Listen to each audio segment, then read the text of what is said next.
In Minneapolis, Minnesota, a long-abandoned hospital was under reconstruction. The hospital, St. Anne's Mercy, was originally founded in 1802. The hospital housed the quarantined patients suffering from illnesses such as yellow fever, smallpox, and leprosy. It also housed the mentally ill and abandoned of all ages for many years. In 1924, the hospital was converted into a high-security insane asylum until 1957, before it was shut down after a tragic accident claimed the life of a nurse and two small children in an unexplainable fire. The nurse was found standing in the room where the fire started. Her features burned beyond all recognition. She pointed to the men who found her and let out a loud wail before she dropped to the ground dead. Her injuries proving fatal, the bodies of the children were never found. As of 2006, the hospital was purchased and slated for reconstruction as a fully functional general hospital. Floor by floor, the hospital was cleaned and restored. After a few days of work, the construction workers began reporting strange sounds, smells, shadows, and a sensation of being choked by smoke. As the work continued, bizarre accidents began to plague the construction crew. Light bulbs would shatter without reason. Small electrical fires would start in wires and outlets in the walls, despite the brand new equipment.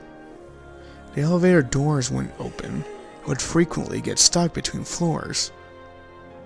One unfortunate worker apparently fell to his death while trying to repair the faulty elevator.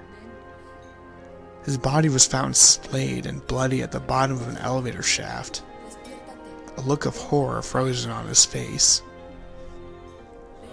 While still under construction, the hospital was open to the public as an emergency room.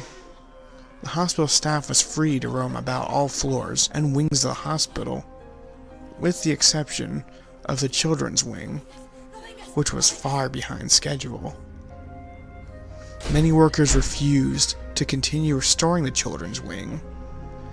They'd call in sick or quit, each worker claiming that they had felt as though their lives were in danger. Soon, patients began to complain about odd sounds emanating from the vacated children's wing.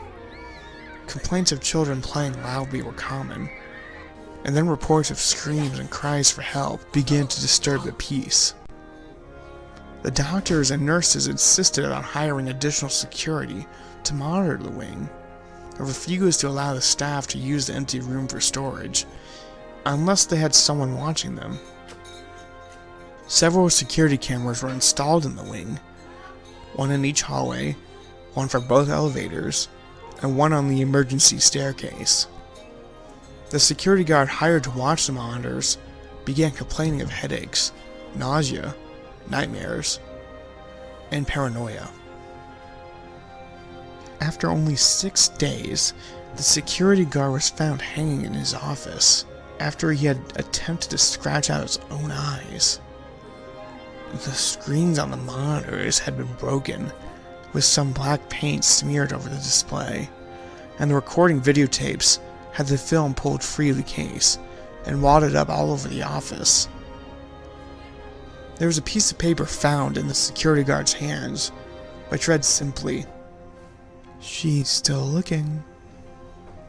The hospital staff reviewed what little security footage that was salvaged, and didn't see anything out of the ordinary during the first night, with the exception of the lights occasionally flickering.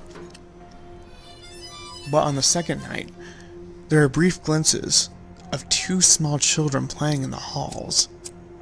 The children were horribly burned and had black dots where their eyes should have been. The staff could hear them laughing as they played, even after the tape had stopped. On the third night, the elevator doors began to randomly open and close without provocation. Some of the staff claimed to have seen a bloodied hand reach up and through the open doors, as if it was attempting to claw its way to freedom. During the fourth night, a weeping, shadowy figure began roaming the halls.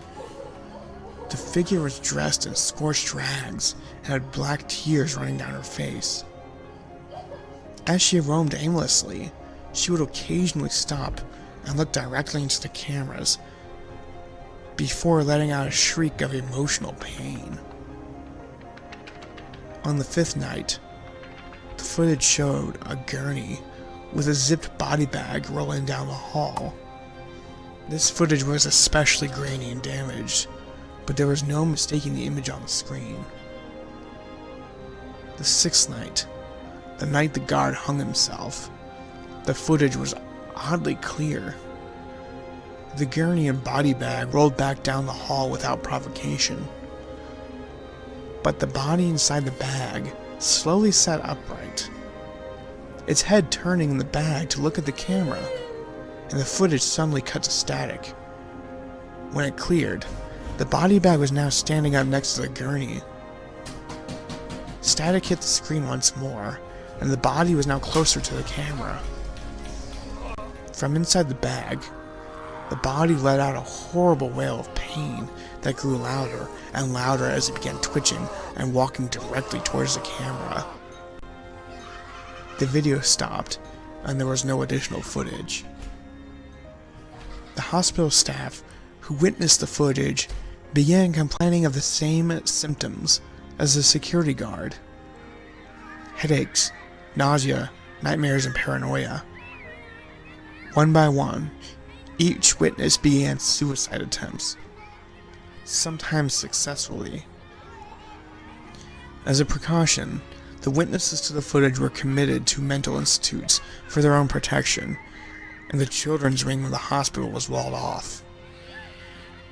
The staff still claimed to hear laughter and screams coming from beyond the wall.